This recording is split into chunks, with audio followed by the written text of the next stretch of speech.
Welcome to Violin Adventures number 204.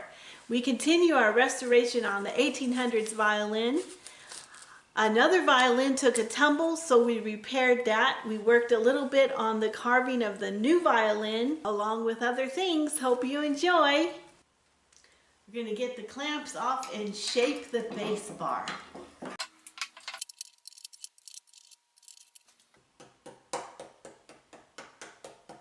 Okay, that's the first time I haven't heard buzzing, so that's good. Let's get the bass bar shaped and we'll hear it again. Okay, getting this 1800s violin ready to close up. So I've been going over the edges. They're uneven, so smoothing those out. And then we tapped the back too for tone, and I heard a lot of buzzing.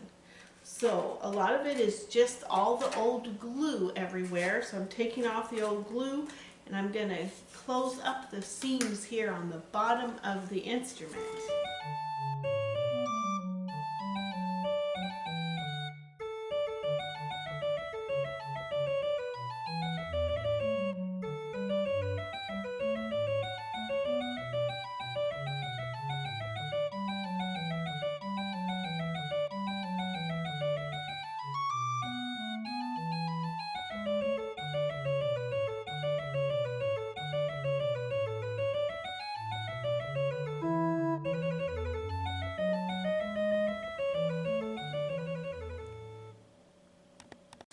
It's time to close up our violin.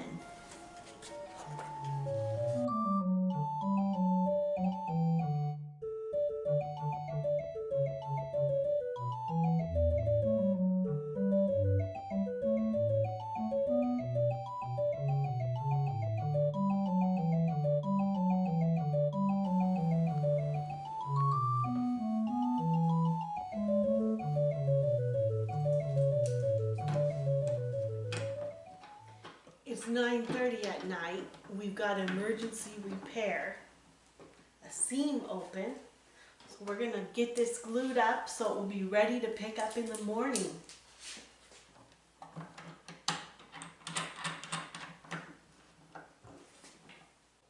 There it is.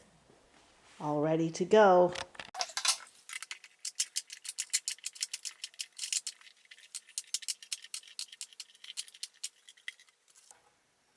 The next thing we'll be doing is going around the edges and just smoothing them out and then putting the neck in. And I was looking at the old repair here, and I think we need to give it some extra support. So I'm going to be putting a support block in here before we fit the neck. Okay, for this violin, the customer supplied a new neck and fingerboard, which is a great idea because our original neck was so broken up.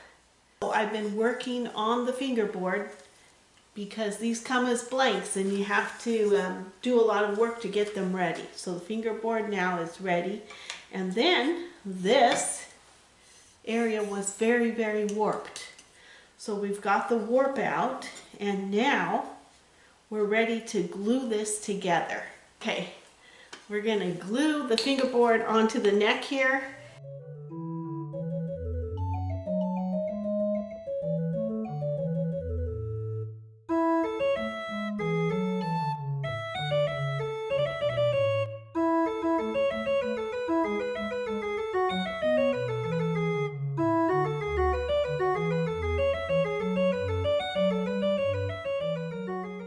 Carving the new violin.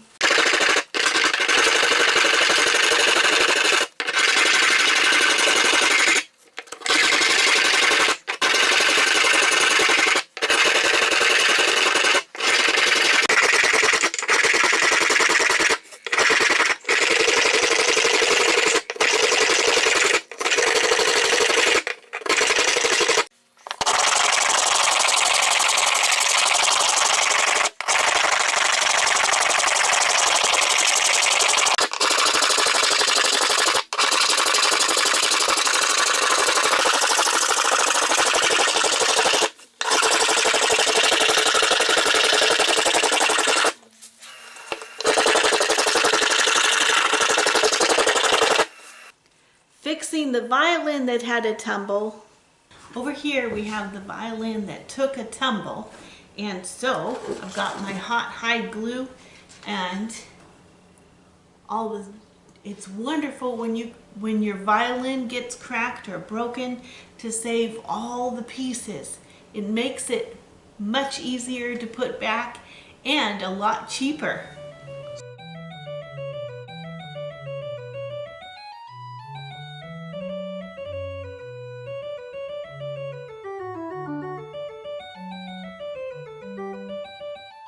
We're going to let this first part dry, and then we can fill in the gaps where there's no pieces of wood.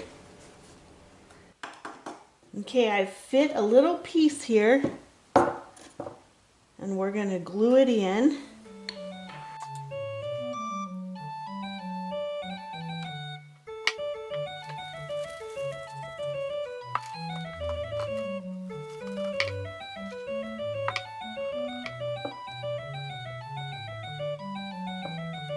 We're going to let this dry and then we'll shape it.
So here we have the old piece in and then a new piece here, and the next job is to blend it all.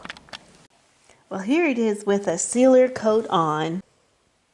Well, there it is. This is the area where the new piece is, and then this is the other piece that was glued in. So we've got it blended, and next we need to set it up. Okay, here's our violin that had a tumble. It's all back together, and we're going to try it out, see how it sounds.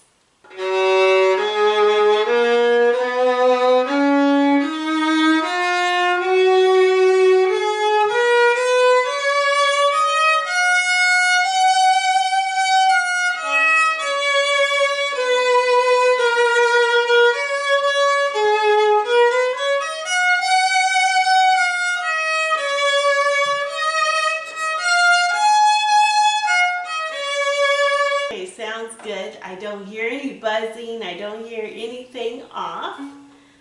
The only thing I do hear is I want to do a little adjustment on the sound post. He made a little adjustment to the sound post. We'll see what it sounds like now.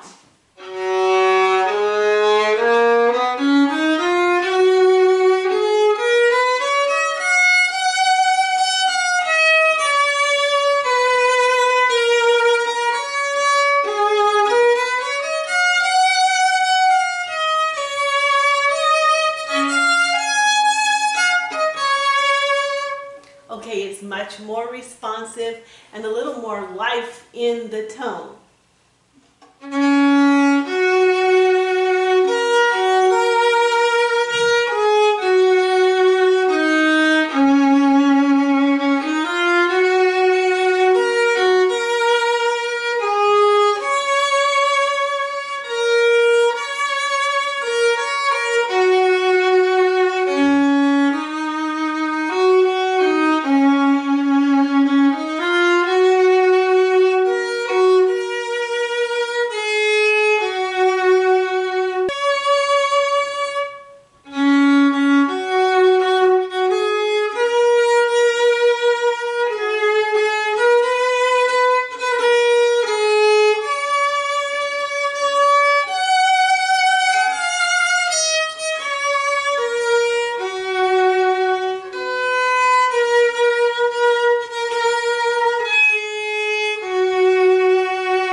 let's see what's inside here.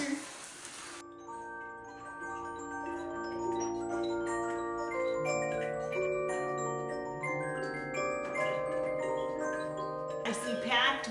You thought of everything on the packing here. So we'll take a look at this violin starting next week and see what it needs. Okay, time for a story. We're reading out of Violins and Violinists by Franz Farga, and I want to finish the chapter today. This is entitled The Rest of Italy. So we're taking up on page 59. This concludes the survey of Italian violin making, but it is necessary to return once more to Cremona in order to become better acquainted with the remarkable personality of Count Cassio de Celebu, who has already been mentioned. There are in history many cases of great and famous men who not only suffered from the ingratitude of their contemporaries, but were defamed even after their death, and their good names injured for all time. Cremona is guilty of such faithlessness. This has been stated by the Italian historians themselves, especially by Renzo Bocchetta and Federico Sacchi, who found much material in the town records to support their accusations. In later times, the hatred of everything connected with the heyday of violin making was so great among the elders of the town that they refused to honor the names of even the greatest masters. When Federico Sacchi put the motion to name 3 of Cremona's streets after Amati, Stradivari, and Guarneri, he met with violent opposition and had to shelve his suggestion. This enmity, which victimized even Stradivari's last descendants, had subsided only recently, and today the town fathers are anxious to make up for the sins of their predecessors. In this connection, Count Cassio de Celebu's story is extremely interesting. He was born in Casal in 1775 and was educated at the military academy in Turin. He had only been a cavalry officer for a short time when his father died, and he had to quit the service in order to take up the management of the family's large estates. After some years, however, the Count developed a passion for collecting master violins. In those days, it was not very difficult to get hold of good instruments, and before long the Count had assembled in a hall of his castle, Casal Montferrat, a large number of the most exquisite masterpieces of Italian violin makers. His biographer, Renzo Bocchetta, has revealed the fact that the Count was not a genuine lover of art, but a cunning businessman who foresaw the increase in the value of Italian violins and planned to make money out of it. Being a nobleman, however, he could not deal openly in violins. But there was in Casal a cloth shop belonging to a firm named Briata, who were willing to participate in anything that brought in money. Count Cassio had made them his secret partners, and they informed him that the famous violin maker Johannes Baptista Guadagnini was in straitened circumstances. Guadagnini had served his apprenticeship in Cremona and worked in Milan, Parma, and finally in Turin.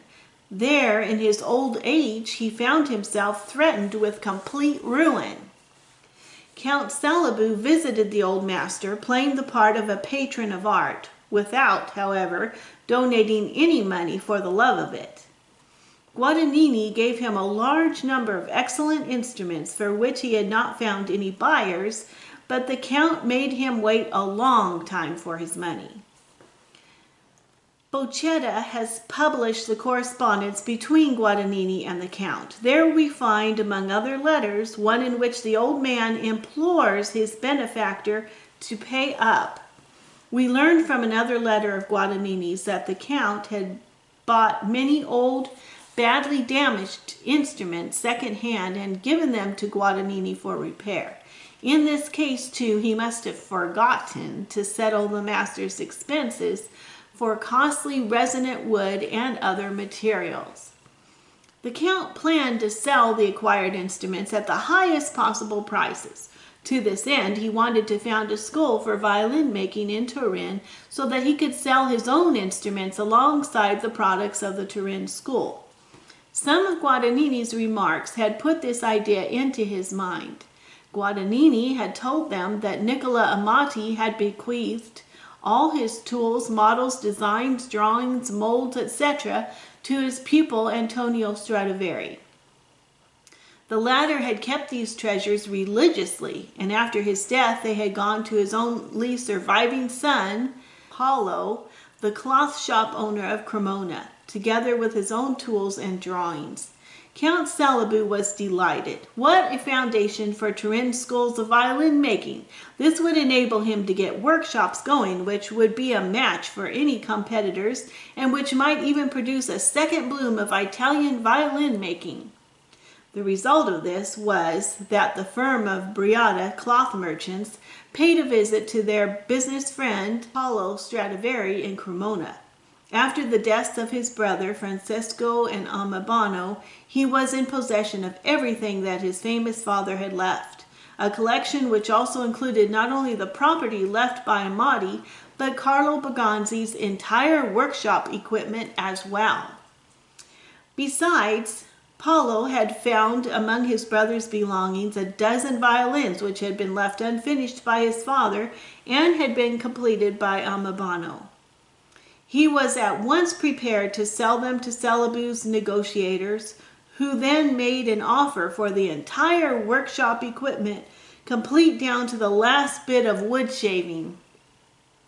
The correspondence between Paolo and the cloth merchants from Casal had been made public.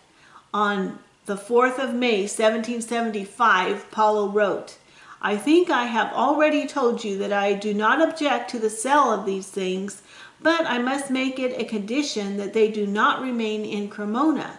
I am holding everything at your disposal. The price, as this is among business friends, will be 28 gelati." It is clear from this letter that Paolo had a deep-seated grudge against Cremona, resulting from the malice with which the town council and population frustrated every attempt at honoring the memory of Antonio Stradivari. The price Paolo demanded was rather modest. For the gelati, a gold coin from the Florence mint, with a crest of lilies on the reverse, which accounts for the name, was only equal to about half a gold sovereign. But Count Cosio del Celebu was good at haggling. His counter offer was 5 gelati.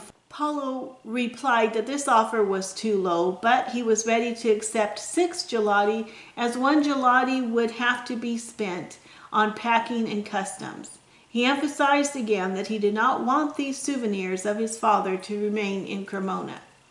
So the deal was concluded, and the negotiators magnanimously paid 7 gelati, but Paolo had to add 2 violin bows which had belonged to his father. Some months later, the entire collection was safely installed in Montferrat Castle, but for the time being, the plan to found a school could not be carried out, probably because of lack of expert teachers of sufficient reputation. So Count Celebu contented himself with selling as many old violins as possible through his friends, the cloth merchants. Most of these instruments were sold to France. Sometime later, the district was occupied by the French. The Count, concerned about his collection, had it removed to Milan, where it was safely stored in the strong room of his friend, the banker Carli. In 1801, the Count offered the entire collection to the Paris violin maker Pic, who, however, thought the price too high and refused. So the Count had the most valuable of his instruments sold one by one. When he died in 1840, the collection contained only a few good violins and the effects he had acquired from Paolo Stradivari. The Count's heirs took good care of this collection. It was shown at the Milan Music Exhibition in 1881.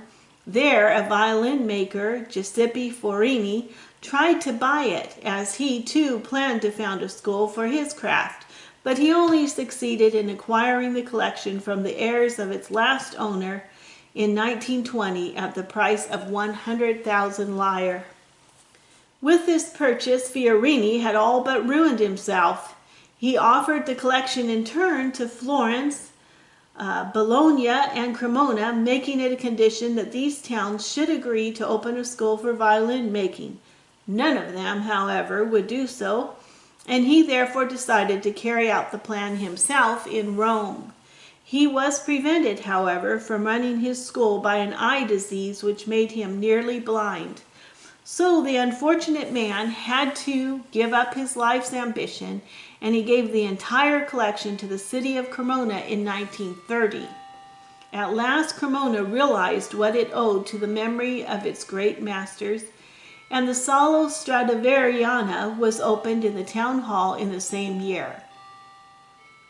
When in 1937 the bicentenary of Stradivari's death was commemorated in Italy, Cremona honored his name by founding a model school for violin making with a National Museum of Modern Violin Making to follow.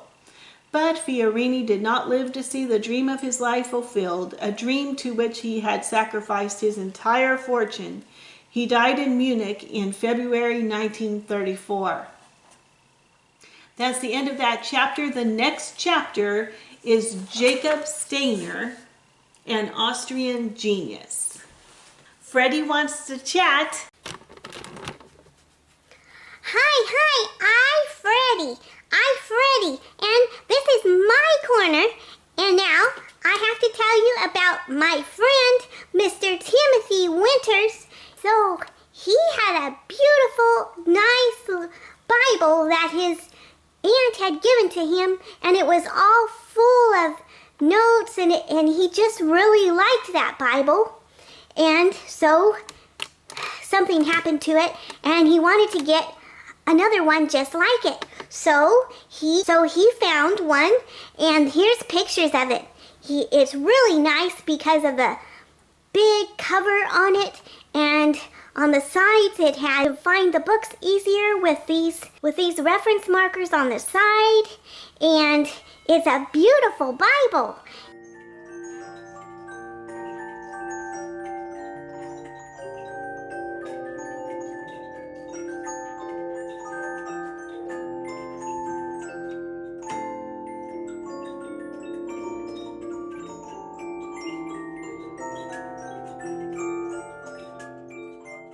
And in fact, it's signed in 1955 by a mother who gave it to her son. And well, the son was naughty because the son didn't read the Bible. But the good thing is that Mr. Winters was able to get a copy of that Bible just the way his aunt's Bible was. I hope you like those pictures. And now I have some pictures of a friend who came by the shop. This is Davy from J.K. Harps and J.K. Kovac Harps. And he just designed and produced a brand new harp that has 34 strings. Wow, it's a beautiful harp and the tone is really good. So, here's some pictures of it.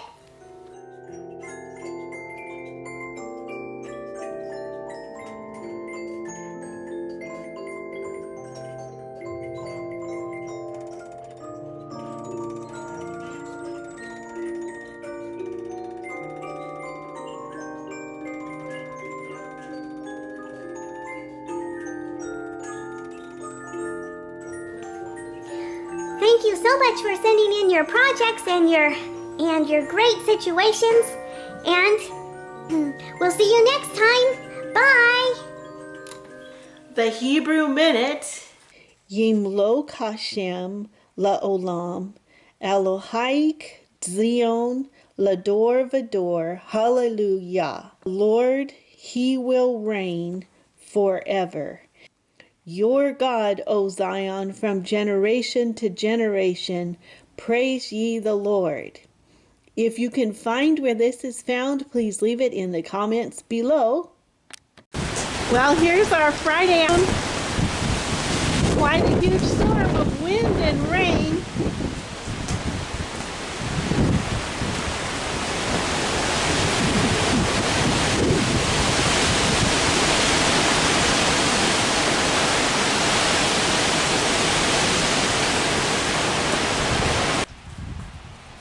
here we are a few hours later. It's still raining, but the wind has calmed down.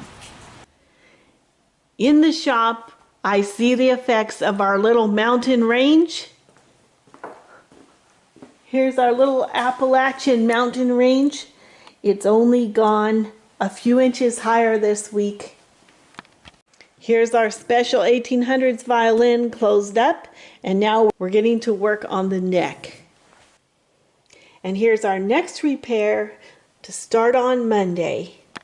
Thank you so much for watching. Thank you for your wonderful comments and contributions. Thank you to the new subscribers and for your thumbs up. And until next time, bye!